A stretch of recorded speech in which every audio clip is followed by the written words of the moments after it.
彤彤，回来洗脚睡觉了，快点儿！泥人不许拿屋来，脏死了。来了。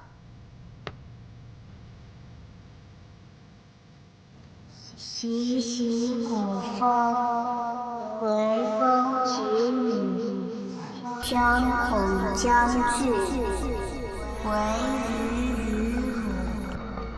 江安江路，如转气雨。习习古风，文风举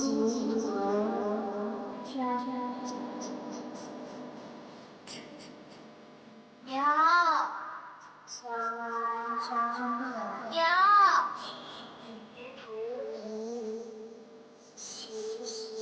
娘，眉山飞闻，无常不死。娘，万恶大德，娘，无匹任。江府将至，至于江安江路，至于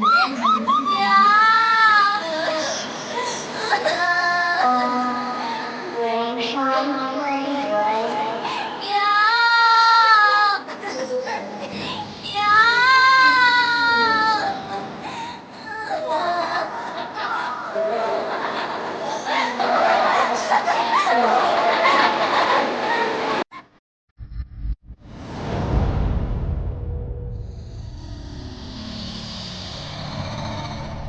梁公曾任大理寺平事，孩子丢了，咱必须找，否则就叫人走茶凉，传出去不好。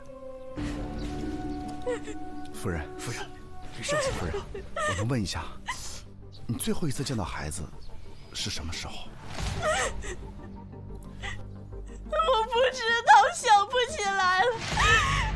你一定要帮我找到孩子的下落，我求求你了。夫人，冷静一下，夫人。父亲生前在大理寺干了一辈子，你们欠他的。后梁家4代单传不能绝后啊！彤彤，快回来吧，娘好想你。我的孩子，让开！我的孩子。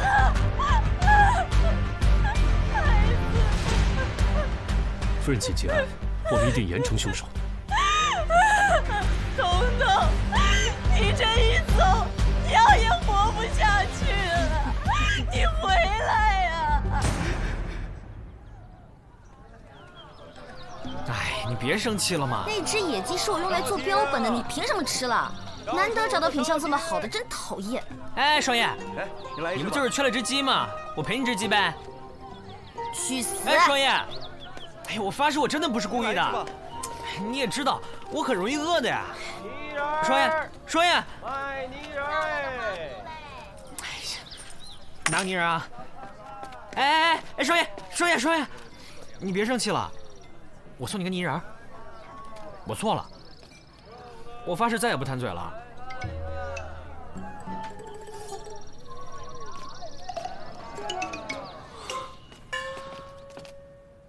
前脚听见孩子叫娘，后脚出门，孩子已经变成泥人了。你说有多邪吧？今儿一听说呀，我立刻就把孩子藏那些泥人啊，二位慢走啊，不送啊，拿出来给烧了。你们也赶紧的吧。真晦气！哎，我听人说啊，那些人形的玩意儿容易被邪灵附体。哎呀，赶紧的，都砸了吧！是啊。哎，各位，真不能留。是这样的，我们店老板娘是前后6方出了名的仗义。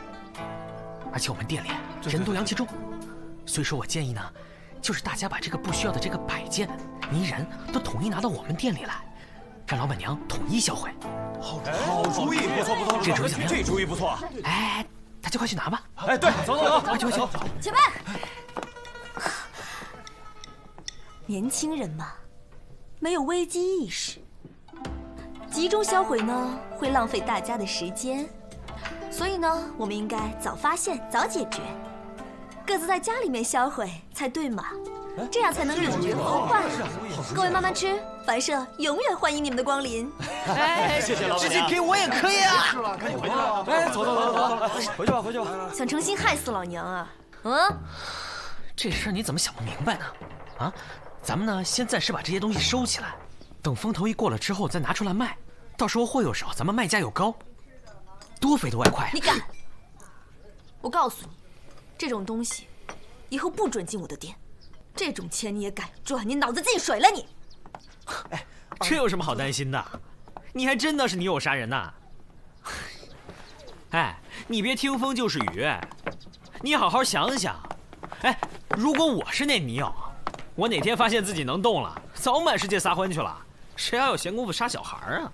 再说，如果真有那种邪术能操纵女友杀人，干嘛不用你捏个军队到处攻城略地去啊？你以为秦始皇造那个兵马俑是干嘛使的？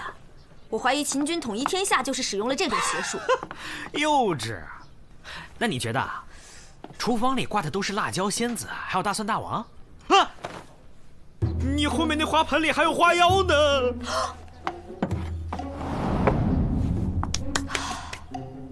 总之你说吧，如果不是你有杀人，还能是怎么回事？当然是人杀人呐，很简单啊，先把人杀了，再裹一层泥巴，然后装神弄鬼的搞一些花把式，就能把你们这些人吓成这样。我不管，给我把这些烧了。你确定啊？确定啊。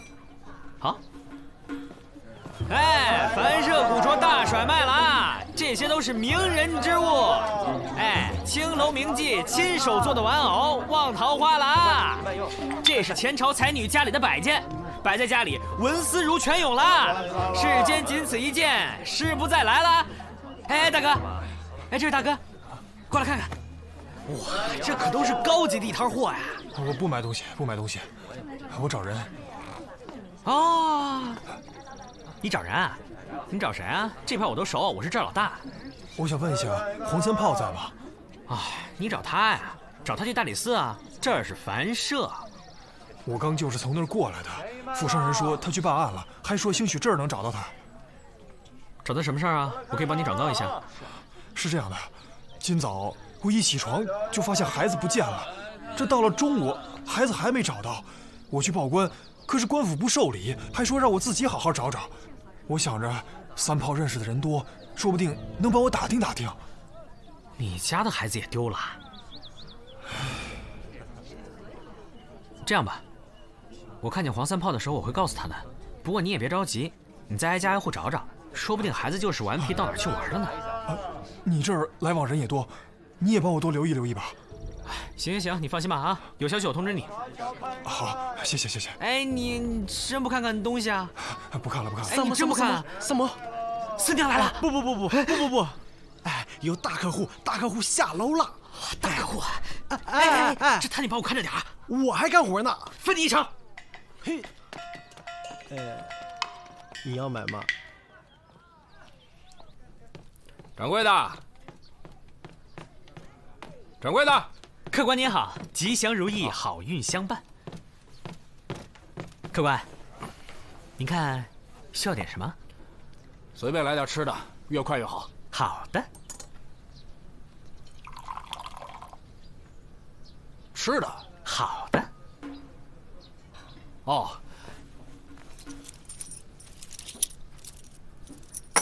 啊。幸福终身，健康如意。那个，这位是我的大客户，挺卖力的呀，今天。给起钱来跟不识数似的。这2天光打赏就够我撑到年底的了。出头了，好好干。快点啊！来啦！清炖牛肉面，请慢用。这是我精心为您准备的。多少钱？300文。哦。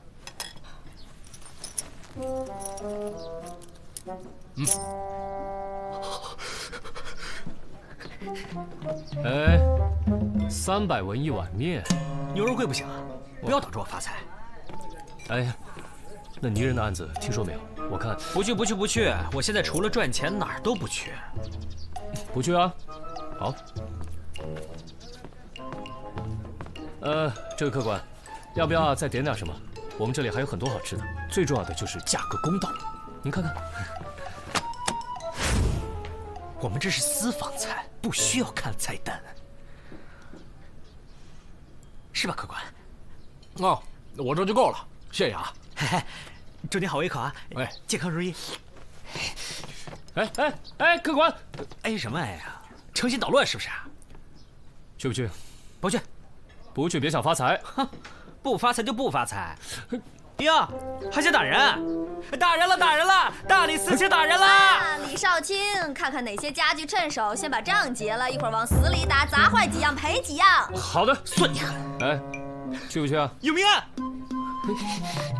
哎，老大，我全查清楚了。我跟你说，那么冲啊！啊，不是，离远点说。我这都是他娘的。骂什么人啊？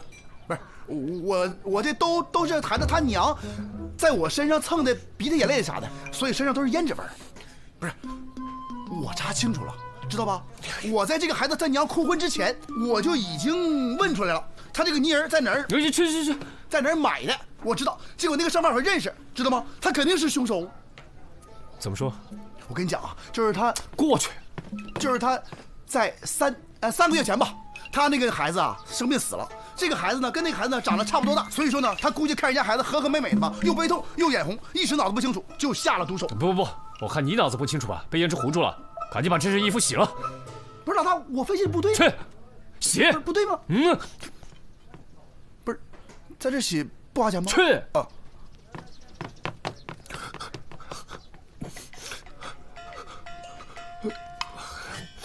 来官兵了，啥搞啥的啊？这要这个什么事儿啊？看看。啥？泥人复活？说是近日连续有孩童被害，让百姓交出家中泥偶待查。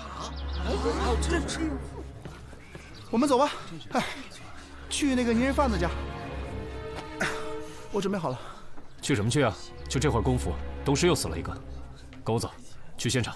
现场都被销毁了，人家请了法师，当时孩子就被火化了，咱还去干嘛去呢？我说你胡说什么呢，黄三胖？看到了吗？就他说他刚刚从现场来，就知道胡说你。我说的都是真的呀，四娘。你们果然都在这儿，找你们半天了。那男童的尸体我已经验过了，死因是窒息，在口鼻的深处没有异物的残留，应该是死后才被裹成了泥人。还有东市那个，我赶过去的时候，他的家人为了辟邪，居然当场把孩子给火化了。啊，就在刚才。我说什么来着？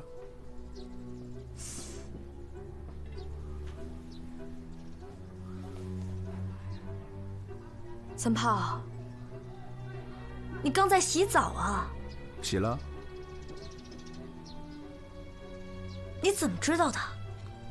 我大理寺黄三炮，长安城人气小王子炮哥，岂是浪得虚名？别废话，到底怎么知道的？我刚才泼洗澡水的时候，有7、8个人过来跟我说这事儿，然后东拼西凑的，不就知道了？无他，耳尖罢了。那炮哥能去长安了吗？走吧。萨摩多罗，走，跟你炮哥去办案。老大，请。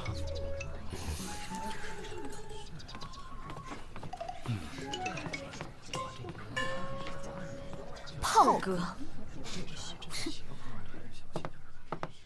冤枉啊，官人，我啥都不知道，为啥抓人啊？总得给个理由吧？冤枉！住手！冤枉！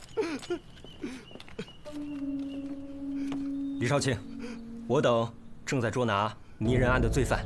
哎呀，冤枉啊，官人！小的昨天晚上家里进了贼，丢了好些粘土，可是官人们不听我解释，非要把我抓走啊！这李少卿，我等刚刚查过，这人昨日刚进的货，今天就丢了2大袋，现在眼看事情败露，有贼喊捉贼，把他抓回去审问，定能结案。也就是说，动机明显，罪证确凿喽。动机是他嫉妒别人家过得好，罪证是不知道原料被谁偷走了。案子分析得不错呀，炮哥，把他放了吧。啊，是，走。带我们去看看放原料的地方。好的，官人，就在前面。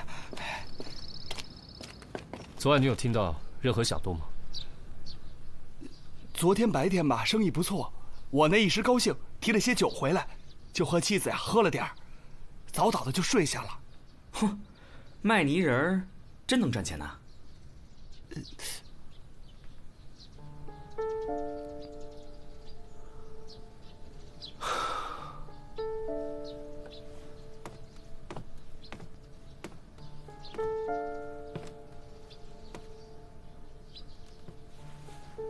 哼。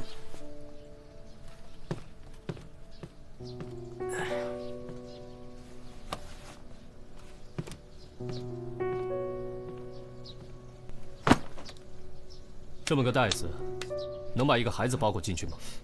应该差不多。丢了多少？丢了2袋，都是上好的紫泥，长安城只有我才用。哎，那么说，不会再有命案发生了。收摊，土遁。干嘛？脑袋撞门框了？老大，走。子苏，什么事情连萨摩也要瞒着？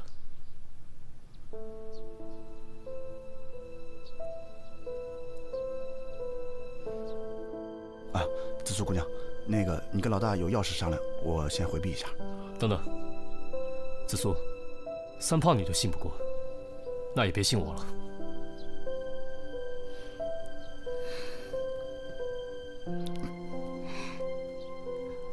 我知道你中军重义，但是这件事情牵扯到整个上官家，你能不能答应我，知道之后先别禀报陛下？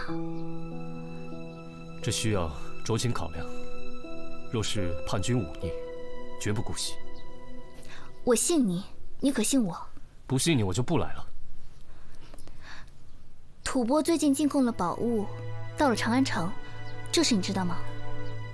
我听说了，不是你们上官府接待的吗？我们接待使者，贡品也暂时放在府中。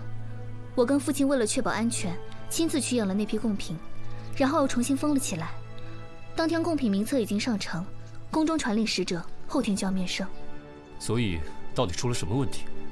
那天府中有人闯入，取走了那颗名贵的镶金猫眼石，换成了一颗普通的猫眼石。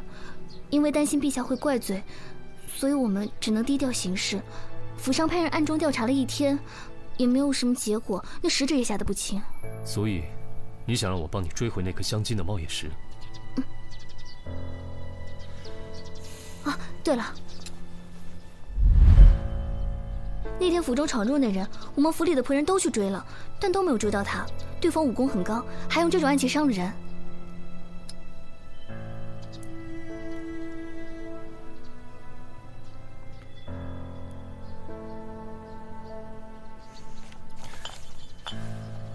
这是猫眼石，这是贡品名册的副本。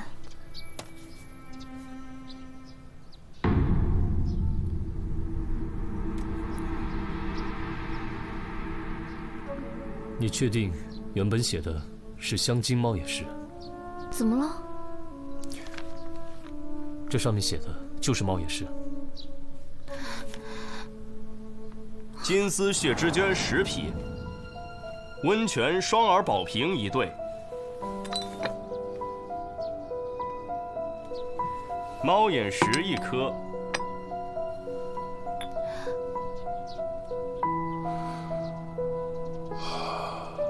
这是镶金猫眼石啊！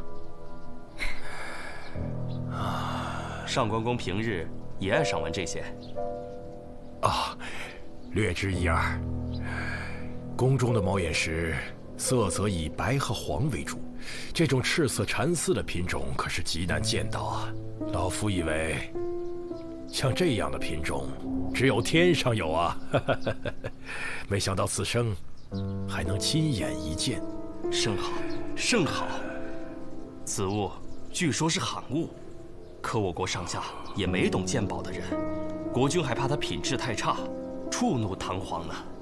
不必担心，这样品相的猫眼石一出，一定能是龙颜大悦的。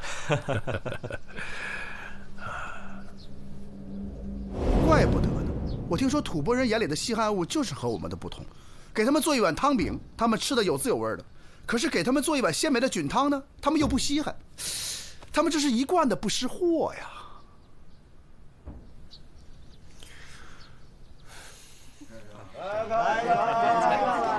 客官，两位里边请。哎，四娘，你知不知道有哪个门派是用这个暗器的？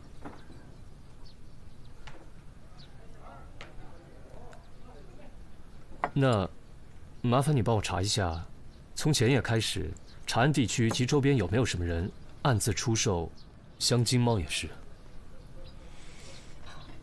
什么价？无价。不成。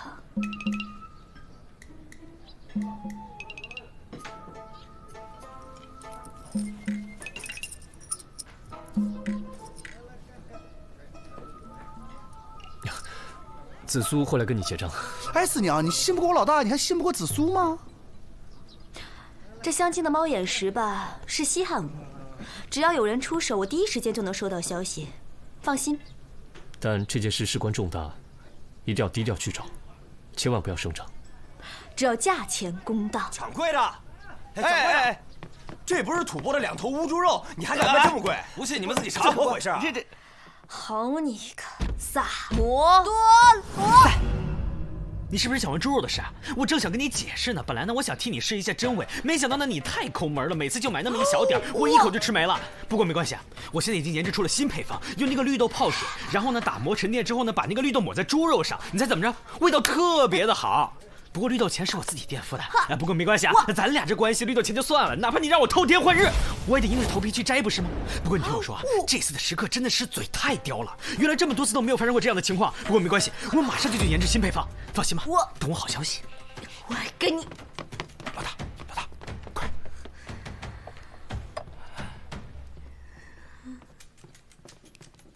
万能的神呐！你们帮我把这个嘴炮带走吧。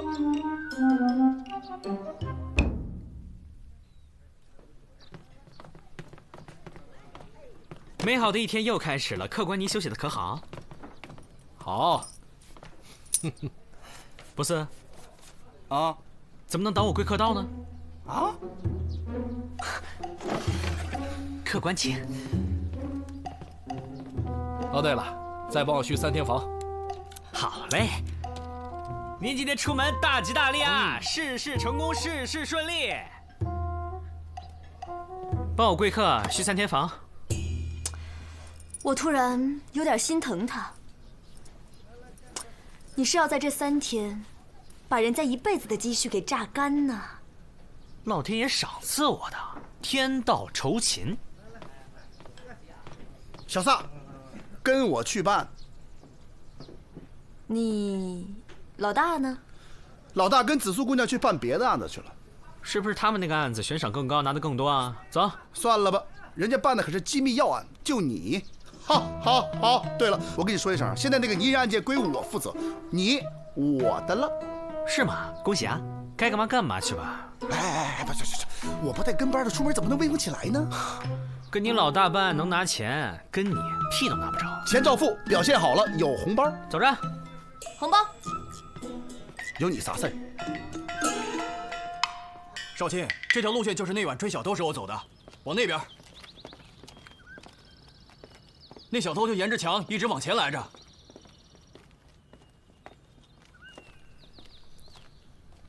哎，怎么不走了？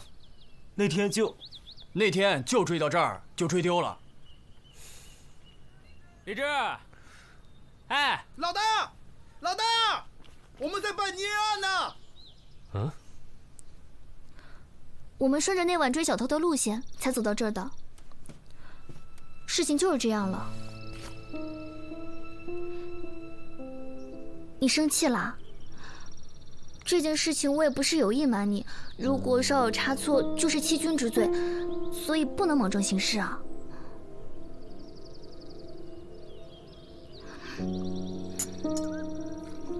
小撒，哎，差不多得了，别过分啊。萨摩，萨摩，啊！我想事情呢。人家跟你道歉呢。啊！你当我真生你气啊？我哪有那么小气啊？凉的。哎。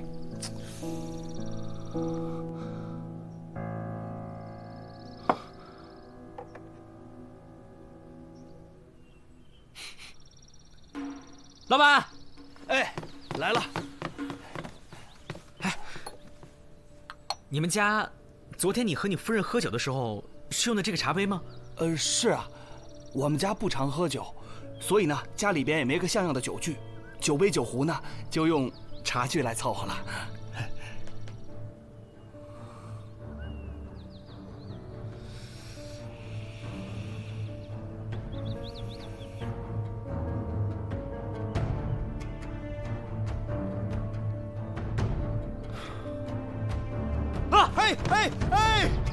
啊！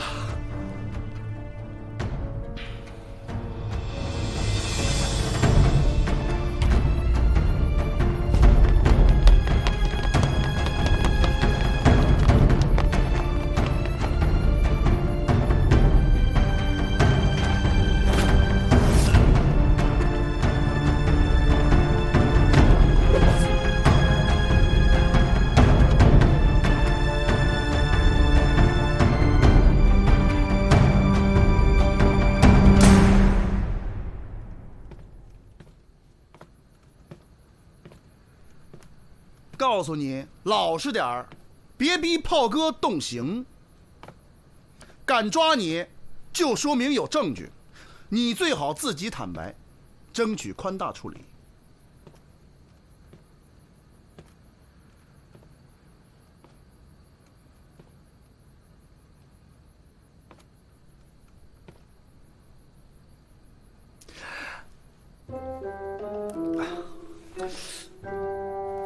我放心。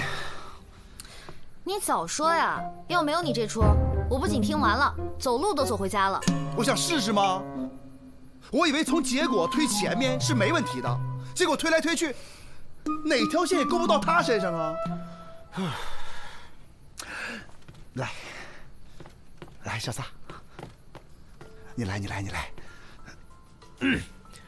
首先呢，李治受到了我的启发，觉得这个吐蕃的猫眼石丢的不太寻常。你给了什么启发？还想不想听？还想不想回家？啊，好说。真正的小偷偷东西呢，是不会再想着拿其他东西顶上空缺的，只有内鬼作案才会如此。所以上官府的人和使者一行人都有作案的可能性。但在子苏和李治查看贡品名册副本时，发现名册上写的只是猫眼石，并没有说是镶金猫眼石，因此闯入者才没有大胆地制作外观相仿的赝品，而是拿了一颗普通的猫眼石顶替。加之上官府查验时，使者并没有确切地念出名册上的内容，于是嫌犯必然是亲眼见过名册具体内容的人。上官府方面只有子苏和其父见过名册，随后名册便被封好上呈入宫。至于副本嘛，一直保存在使者处，没有旁人动过，直至事发。那这也没有嫌疑人呢？没错，这样想好像确实没有嫌疑人。但是长安城里最近还有一个吐蕃人出现，就是他啊。他是吐蕃人？你怎么知道？这位客官第一次来到我们凡舍的时候，我就知道他是吐蕃人。唐人吃饭或跪或盘腿，很少像他这样单腿外八。这种坐姿只有骑马打仗的军人为了省时省事，常年在马背上吃饭才会形成。唐人拴钱多用麻绳拴三花结，而你拴钱用皮绳打了吐蕃盛行的双扣结。掌柜的，这不是吐蕃我常年用假猪肉蒙绳，从未穿帮。吐蕃的2头乌猪肉，普通人根本吃不出区别。客人突然闹事，只能说明店里有吐蕃人跟他们说过，几条线索一连就知道你的身份了。好，就算是吐蕃人，那你也不能一口咬定他就是凶手啊。他衣服上有紫色泥点，指甲缝里也有。那晚失窃的2袋泥就是紫泥，长安城里只有那个泥贩在那边。按上官府家庭回忆的路线，飞贼正好是在泥贩家附近被跟丢的，所以我推测，那时你应该正好躲进了泥贩的屋里，后有追兵，你担心被抓到，便随手将猫眼石藏在了屋内做好的泥人里。第二天等你再回来取时，却发现泥人已经被卖掉了。二大娘啊，今儿个生意不错，我打好酒回来了啊！今天晚上咱们好好乐呵乐呵。于是他残忍地杀害了2个孩子，制造了泥友复活夺命的假象。这么做目的是让官府统一回收泥人，到时他只要潜入回收点，就可以高效的搜索，尽早寻回猫眼石。可不巧的是，他发现那些上缴的泥人里根本就没有他要找的。再帮我续3天房。好嘞。于是你就在我们凡社多订了3天的房间，是因为你想继续搜寻。怎么会找不到呢？因为他要的那只在双叶手里。这是我为了道歉送给双叶的泥人，但昨天双叶一直忙于和我们探案，所以忽略了官府的通告，没有及时的把这个泥人上缴。哇！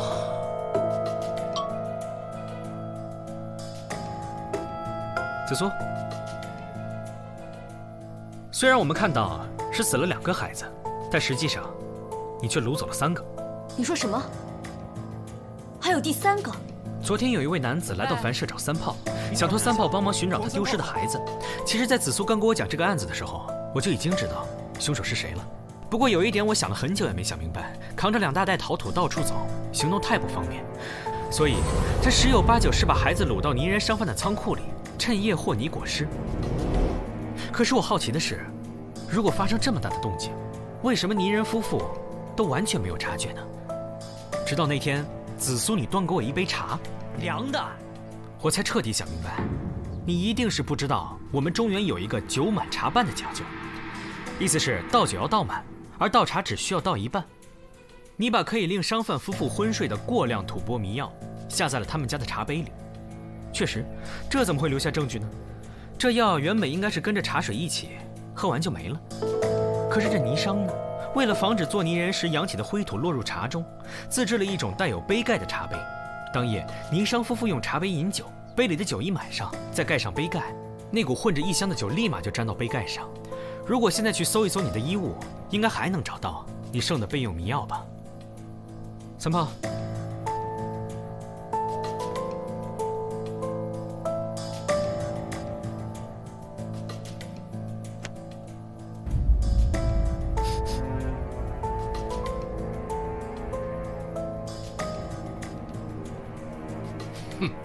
就算有这些迷药，你们也不一定治得了我的罪。我是吐蕃的将军，是我们君王派我来暗中保护贡品的，还不快给我松绑！你有豁免权？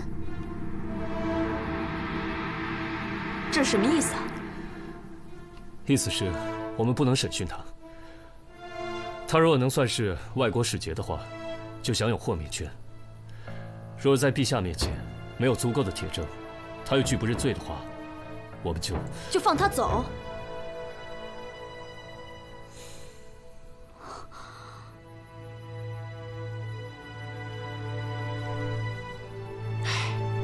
反正你有豁免权，皇上又不在，就跟我们说说实话呗。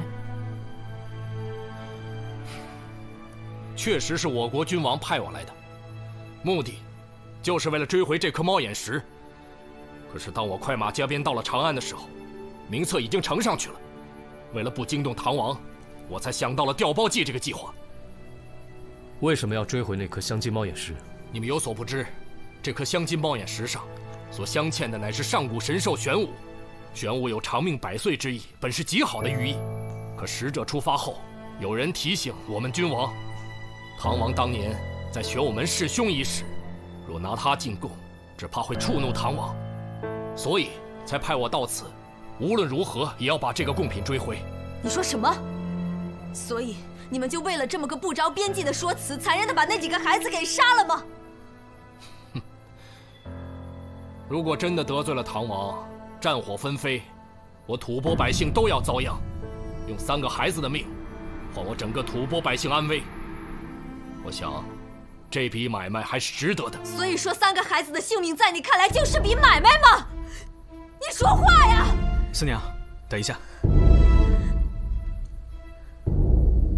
我问你，白天被你掳走那个女童还活着吗？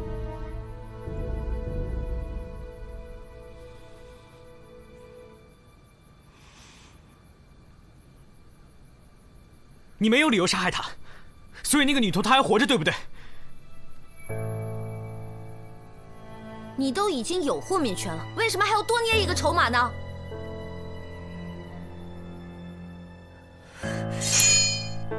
官府有官府的规矩，我凡社有我凡社的规矩。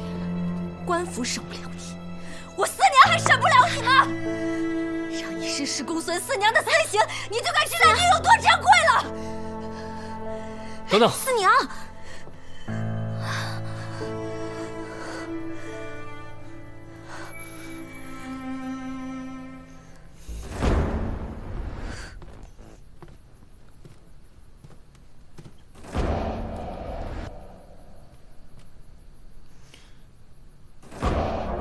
你是吐蕃的军人，而我是大唐的军人。既然这样，我们就以军人的方式来解决这件事。你若赢了我，我现在就放你走，一切的罪责由我自行承担。但如果你输了，你不但要马上告诉我孩童的下落，并且就地认罪。一言为定。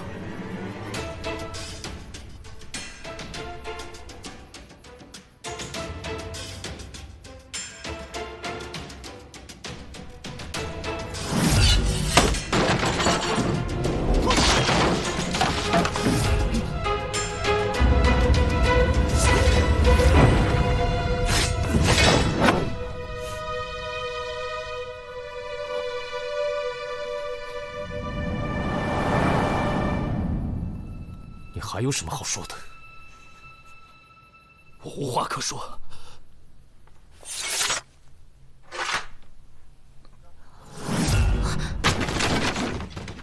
让他去。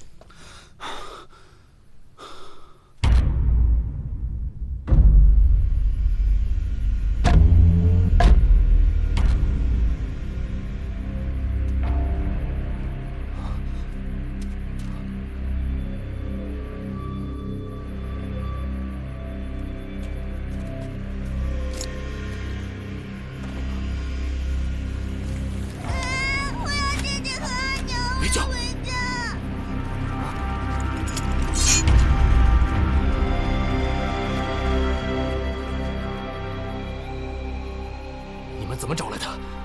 不是你带我们来的吗？萨摩让我偷换了你的钱袋，装上细盐，底儿是漏的。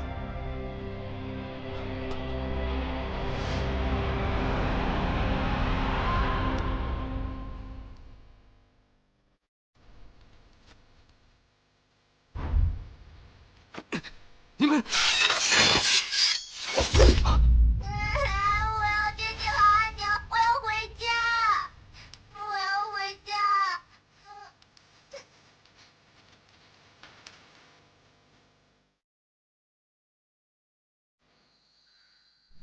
父亲，要将事情始末原原本本禀告陛下吗？你来设想，若然，结果会如何？往坏了想，免不了要受斥责。